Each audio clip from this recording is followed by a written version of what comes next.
কোনো পছন্দের মানুষ না। আমি ওর জীবনে অভ্যেস ছিলাম শুধু। এই ভীষণ ব্যস্ত দুনিয়ায় খানিকটা ফাঁকা সময় কাটানোর মাধ্যম ছিলাম আমি।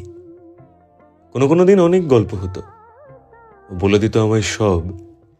তাই আমি ভেবে নিতাম আমায় ছাড়া চলবে না ওর। ও আসতো, থাকতো, চলে যেত, আর আমি ওকে নিয়ে সাজিয়ে নিতাম দুনিয়া। কিন্তু আমার মতো দুনিয়া ওর জীবনে আরো অনেক ছিল। এক শহরে বেশিদিন থাকতো না ও, কিন্তু এই বদলে যাওয়ার আধুনিকতায় আমি দেখাতে পারিনি অভিমান, বলতে পারিনি কিছু, দিতে পারিনি কোনো দোষ। কারণ আমার সাথে থাকার কথা তো কোনোদিনও দেয়নি।